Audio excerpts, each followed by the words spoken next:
Hello दोस्तों। तो आज हम बात करेंगे हमारे एक नए टॉपिक के बारे में, त्रिपद गुणनखंड, जो सिर्फ एक ही क्लास में मैं खत्म कर दूंगा। और ये त्रिपद गुणनखंड 9वीं और 10वीं की कक्षा में आता है और बच्चों को बहुत प्रॉब्लम होती है इसमें कि त्रिपद गुणनखंड के टुकड़े कैसे किए जाए। तो आज हम जानकारी लेंगे त्रिपद गुणनखंड के बारे में। देखिए, त्रिपद गुणनखंड इस प्रकार की फॉर्म में रहता है, यानी कि ax square plus bx plus c, इस फॉर्म में हमारा त्रिपद गुणनखंड आता है। तो अब हमें ये टुकड़े कैसे करने हैं, इसके गुणनखंड कैसे करने हैं, उसके बारे में हम जानकारी प्राप्त करेंगे। तो देखिए, हमेशा त्रिपद गुणनखंड में 12ax square plus bx plus c के फॉर्म में त्रिपद गुणनखंड रहता है। तो सबसे पहले हम ये, इसमें तीन पद है, फर्स्ट पद, सेकंड और थर्ड पद, तीन पद होते हैं, 1, 2 और 3। तो अब इसमें हम क्या करेंगे, पहले पद और तीसरे पद का गुणा कर देंगे, पहला पद इंटू तीसरा पद। तो हमारे पास आता है 12x स्क्वायर इंटू 1, तो 12x स्क्वायर, ठीक है। 12x स्क्वायर आता है, 12x स्क्वायर इंटू 1, पहला पद और तृतीय पद किया हमने तो 12x स्क्वायर आया। तो अब हम क्या करेंगे, इस दूसरे पद को, क्या है दूसरा पद हमारे पास, -7x।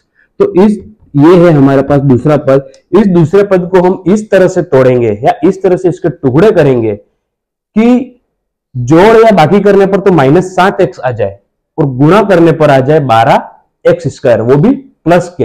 तो ऐसी दो संख्याएं हम ढूंढेंगे जो -7x हो जाए और गुणा करने पर 12x स्क्वायर हो जाए। तो ऐसी दो संख्या देखिए आप, -4x और -3x, ये दो संख्याएं ऐसी है जिनको जोड़ते हैं अगर अपन, -4x और -3x कितने हुए, -7x, और -4x का गुणा अगर -3x से करें तो आ जाएगा 12x स्क्वायर। मतलब पहले और तीसरे पद का जो 12x स्क्वायर आया था वो भी अपने मिल गया -4 और -3x से, और जोड़ने पर -7x भी आ गया। तो अब हम इसके टुकड़े कैसे करेंगे देखना, 12x स्क्वायर माइनस 7x को क्या लिख सकते हैं, 4x माइनस 3x प्लस 1। अब क्या करेंगे, दो पद अलग अलग कर देंगे, दो टुकड़े कर देंगे इसके, ये।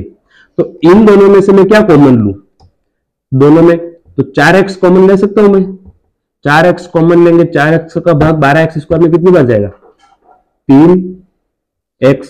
3x minus 1। अब यहां पे सिर्फ माइनस ही कॉमन जाएगा, ना तो 3 कॉमन ले सकते ना x कॉमन ले सकते, तो -1 कॉमन ले लेते हैं हम सिर्फ बाहर क्या कॉमन लेंगे, 1। तो उत्तर क्या आएगा, -1 का भाग गया -3x में तो 3x, -1 का भाग गया +1 में तो -1। अब 3x -1, ये हमारा गुणनखंड एक तो ये रहा, और एक जो बाहर वाली संख्या है वो हम कोष्टक में लेके ये, तो ये हमारा गुणनखंड हो गया दोनों त्रिपद गुणनखंड के, ठीक है।